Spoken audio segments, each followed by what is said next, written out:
Hello, good day. My name is Aldrin Jr. O. Villaflor, and I will be reporting the three ways of approaching the curriculum and the seven criteria for curriculum content selection. Curriculum.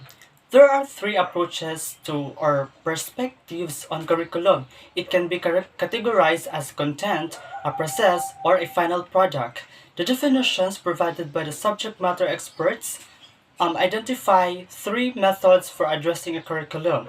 Seeing it as knowledge or as information that has to be conveyed is the first step. The second is to view it as the finished item or the intended learning outcomes for the learners. The third tactic is to conceptualize it as a process or as what actually happens in the classroom when the curriculum is applied. Number one, curriculum as a content. Traditionalists frequently compare a curriculum to the topics, ideas, or concepts that will be covered in the syllabus or books. The body of the knowledge that will be taught to learners using the right teaching techniques will be the focus of if curriculum is equated with content. There is a chance that instruction will only focus on imparting knowledge of the subject's facts, concepts, and principles, but the content or subject matter may also be viewed as a means to an end. All educational modules, in any case, have the content of their plan or model. Number two, curriculum as a process. It turns out that curriculum can be considered content. On the other hand, you can also approach it as a process. It is the interaction between teacher, student, and content. It is an active process that focuses on the context in which the process takes place. Curriculum as a process is considered a model of educational practice. The classroom is just one part of a learning environment where teachers use content to take action and achieve results. Therefore, the teaching and learning process becomes the main concern of the teacher to emphasize critical thinking, hands-on learning, and many others. While content provides material on what to teach, process provides curriculum on how to teach that content. And number three, curriculum as a product.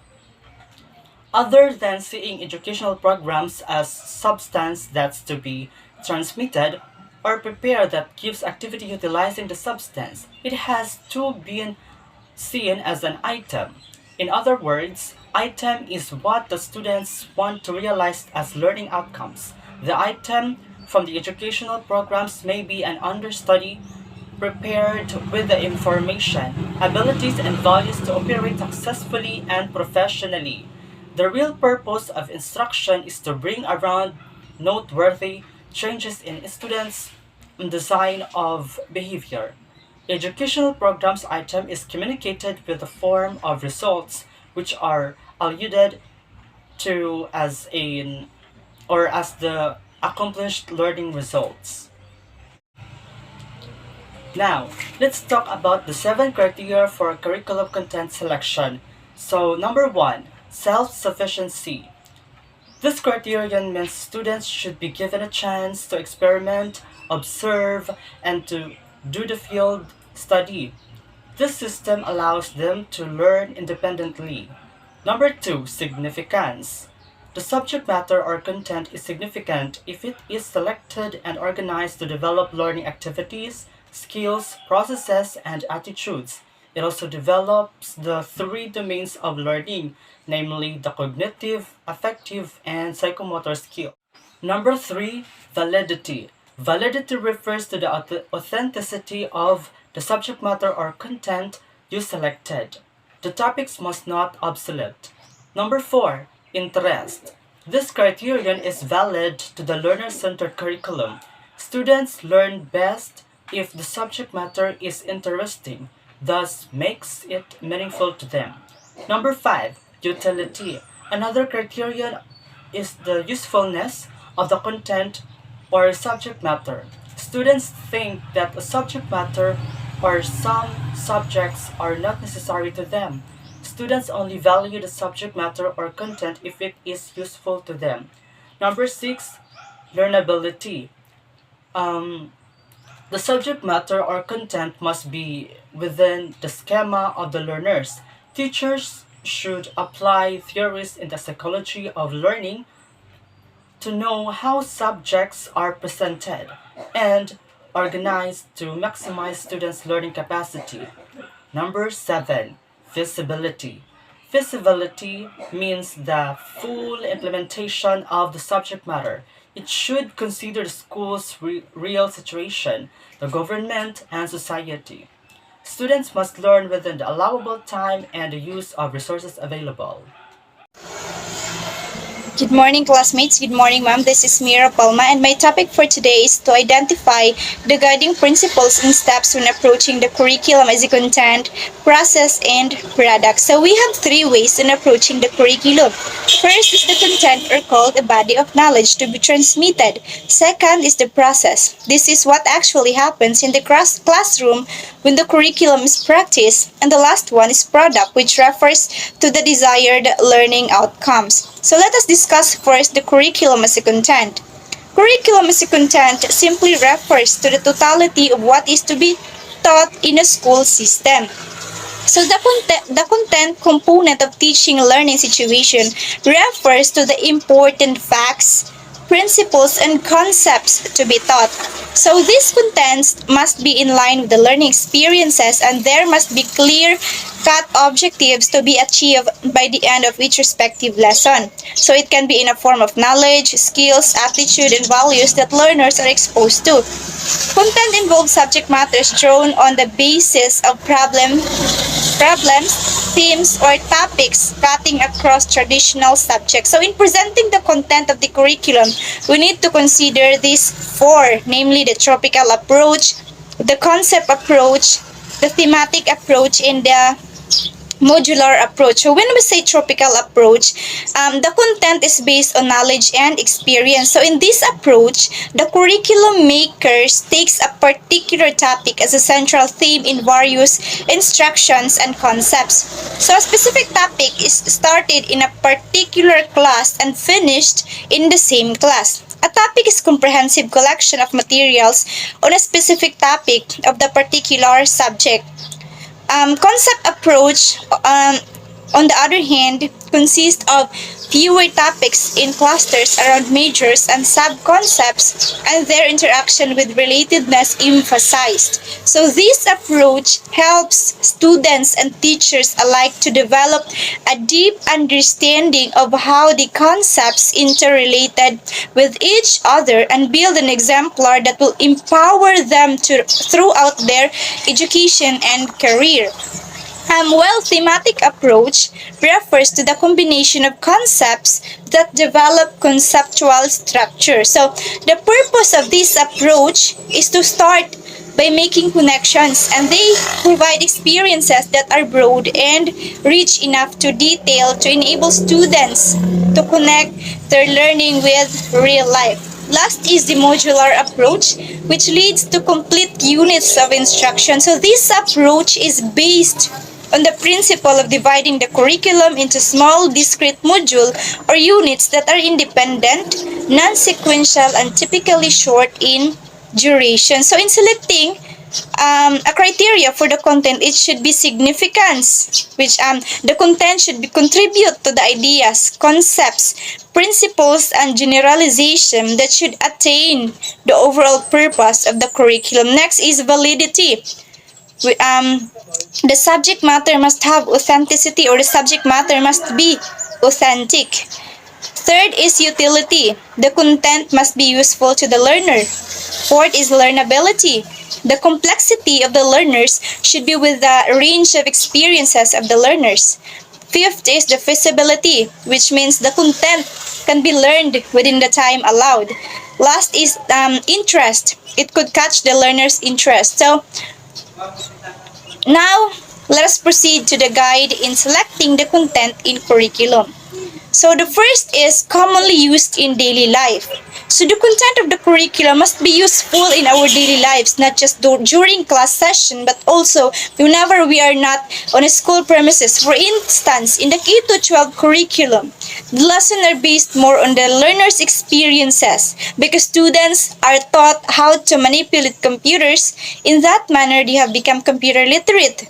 So that skill, being technology literate, is useful in our daily lives since we are already in the 21st century where we are surrounded by many different technologies. Second is appropriate to the maturity levels and abilities of the learner. So maturity, it governs personal responsibility, shared communication, openness to new ideas, and the ability to find solutions to problems. So as a teacher of a particular class, of course, we know the abilities of our learners. So when we are to write the curriculum, we should learn to consider our learners to determine the lessons that we are going to design is appropriate to their maturity levels because it affects their ability to keep track of their thoughts and in this case to control the various emotions that they may experience in a learning situation. Third is valuable in meeting the needs and competencies in the future career. So as a teacher,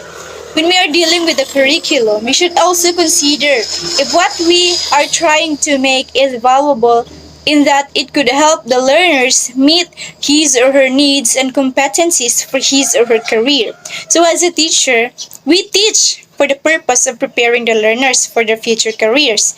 Therefore, we should consider teaching them skills that are relevant to their field of expertise. Like in our situation, since we are aiming to become future educators, our teachers, our instructors, our professors tried to make us ready by requiring us to have micro teaching and make lesson plans so that we could get used to standing in front and teaching, since that is what we aim to do. Fourth is related to other subject fields and discipline for complementation and integration. So, an integrated curriculum is described as one that connects different areas of study by cutting across subject matter lines and emphasizing unifying concepts. So, integration focuses on making connections for students. So it allows them to engage in relevant, meaningful activities that can be connected to real life.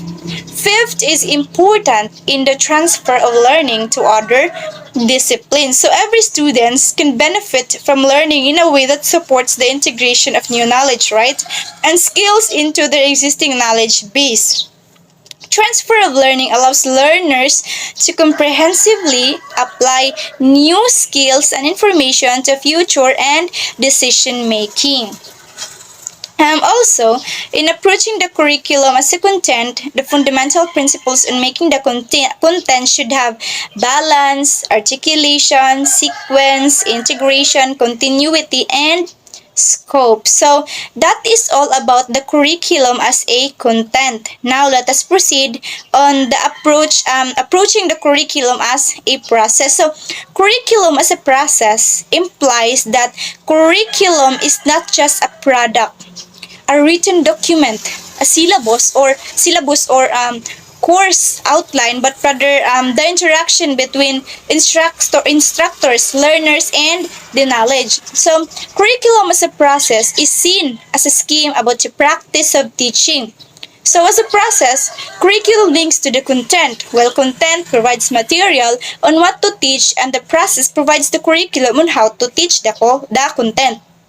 So, when curriculum is approached as a process, the guiding principles are first, curriculum process in the form of teaching methods or strategies are means to achieve the end. So, the process of the curriculum is the way or the strategy used by the teacher to deliver the lesson to his or her students.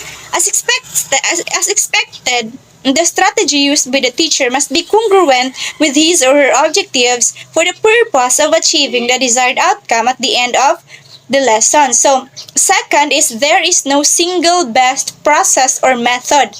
Its effectiveness will depend on the desired learning outcomes, the learner's support materials, and the teacher. So, it is said that there is no best method of teaching. That is why student-centered learning approaches must be used in the classroom to improve learning, since using only a teacher-centered approach leaves out many skills and learning opportunities for students. So, the effectiveness of the strategy can only be considered effective based on the desired learning outcomes. Third is the curriculum process should stimulate the learner's desire to develop the cognitive, affective, and psychomotor domains in each individual. So it is really important to clearly demonstrate the process of the curriculum, because in this way, the learners could develop their cognitive, affective, and psychomotor skills.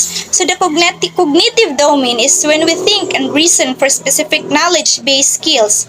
So the affective domain centers on the interpersonal skills of thinking and reasoning related to feelings or emotions, and the psychomotor domain addresses the physical or manual skills we grow and develop over time. So fourth principle is in the choice of methods, learning and teaching styles should be considered. So, if we were thinking about the methods to be used in facilitating learning to our students, we should consider their learning styles and what teaching styles they would prefer, because in that way, they could clearly understand what we are trying to what knowledge we are trying to impart to them. So, fifth is every method or process should result to learning outcomes which can be described as cognitive, affective, and psychomotor. So what I have mentioned already, we have expected learning outcome, which is cognitive, affective, and psychomotor learning outcome. So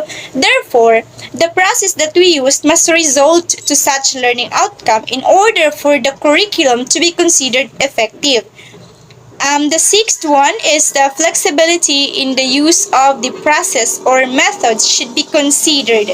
An effective process should also result to learning outcomes. So, in selecting a learning process, we must always be flexible, because students does not prefer single learning style, since we are dealing with different students and probably they have different learning styles. Therefore, we need to be flexible, since our goal is to meet our desired outcome and impart new set of learning and skills to our learners.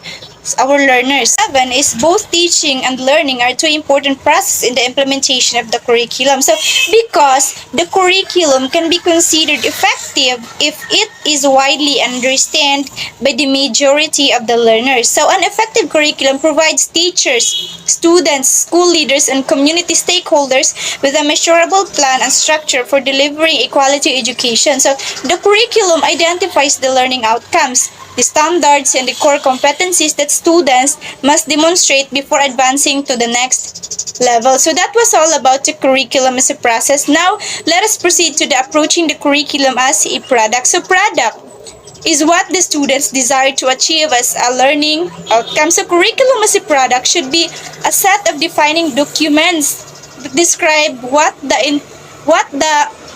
entering and exiting students should be capable of. They should describe the related areas to be experienced within the course and the intended results or outcomes of having experienced this activity. So, when curriculum is approached as a product, the guiding principles are first, equipped with the knowledge, skills, and values to function effectively and efficiently. So, since the content and the process was already facilitated, therefore the students are now expected to apply those new set of knowledge and skills in a form of completing a task as a requirement as well as in the real life scenario. Second is bring about significant changes in students' pattern of behavior. So the students will change over time due to the knowledge imparted to them. Such changes in behavior can help the learners to become more productive and successful in performing their tasks and careers. Additionally, Behavior change can lead to positive changes in our communities and the world around us. The third one is formulates the behavioral objectives stated as intended learning outcomes or desired product so that content and teaching methods can be organized and results evaluated. For this, product of learning are operationalized as knowledge, skills, and values. Fifth is expressed in a form of outcomes, which are referred to as the achieved learning outcomes. And the sixth is the learned learning outcomes is demonstrated by the person who has meaningful experience in the curriculum. Then the last one is the product is the result of planning, content, and process in the curriculum. So that is all about the guiding principles or steps when approaching the curriculum as a content, process, and product. Thank you for listening. How do you plan your curriculum? So planning your curriculum is not easy. It is a highly involved process, so to make it easier and less stressful, here are some ways or steps in planning your curriculum. First is determine your goals and expectations. In determining your goals, will give your purpose and focus in your planning. Like for example, what are you seeking to accomplish in developing your curriculum? Do you want to develop students who are love, teach, learning? Are you looking to include more interactive and differentiated activities? The students from day to day. So the second one is choose one content area to focus on each year.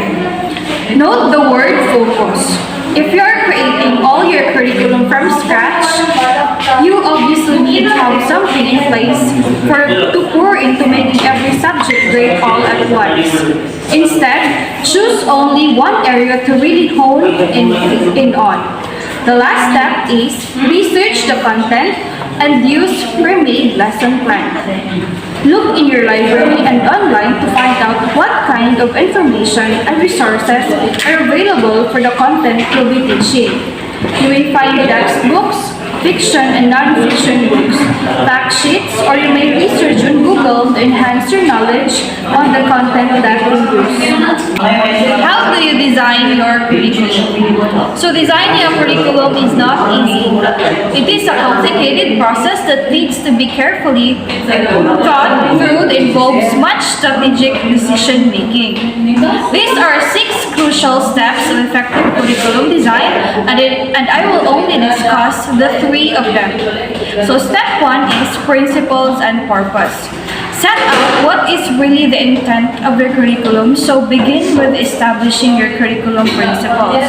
Your curriculum principles needs to reflect your school's values, context, pedagogical approaches, and needs. In essence, your principles should clarify the vision of your curriculum. Tip: discuss and define your curriculum principles, vision, and intentions with all stakeholders. Step 2. Entitlement and enrichment. Develop your students' entitlement. So after clarifying your principles and purpose, you should set out your students' entitlement, sometimes known as students' offer. Your student entitlement should explain how you intend to broaden your curriculum with educational visits, extracurricular activities, and other curriculum enrichment experiences. So tip: consider what your students will experience as they move through school and map this out for each year group. Link your entitlement to your curriculum principles where possible. Step 3. Breadth and balance. Curate the content of your curriculum. In step 3, you need to arrange your curriculum content into subject schemes. Begin by looking at their programs of study and make careful choices about what you will teach, when, and why. Decide which concepts and subject aspects your curriculum will cover and how they interconnect with other subjects. You'll then need to break them down into smaller component parts. The blocks for learning, this should be carefully sequenced, revisited, and built upon your curriculum. These decisions will eventually form inform your school's long-term curriculum. How do you implement the curriculum? Step or process of effective curricular implementation. Teachers build lessons that include simulations, experiments, case studies, and activities to deliver curriculum. Implementing curriculum helps to cope with new technology changes. It makes the teachers to be systematic in delivery. It helps to make the curriculum relevant to the needs of the learner and the society as a whole. So the first step is preparation of schedule of instruction or teaching plan. Planning these lessons ahead of time means teachers enter the classroom each day fully prepared to teach new concepts and lead meaningful discussions instead of figuring things out as they go. Without a lesson plan, students can quickly lose focus and teachers may be left scrambling thinking of what to do next. So the next one is curriculum delivery.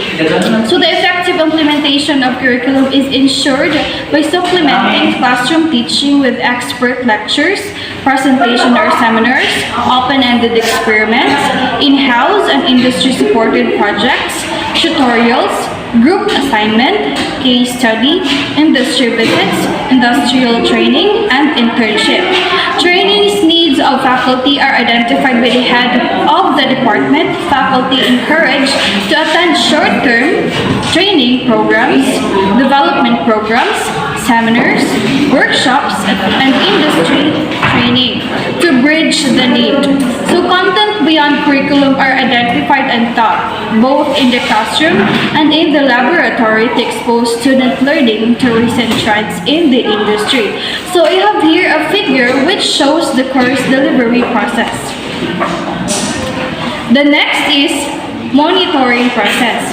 Monitoring involves teachers moving around the classroom, being aware of how well or properly students are progressing with their assignments and working with students one-to-one as needed or house visit to ensure that the students are taking care or working on their tasks. Okay. How do you evaluate the curriculum?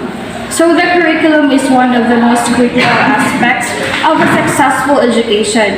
A curriculum includes the content and the lessons taught for each subject, including the lesson framing, implementation goals, and assessments. So educators utilize the curriculum to ensure that all students meet the expected standards. Therefore, curriculums must be evaluated to ensure that students learn all materials in the best way possible. The three curriculum evaluation types are formative, summative, and diagnostic. So formative evaluation, this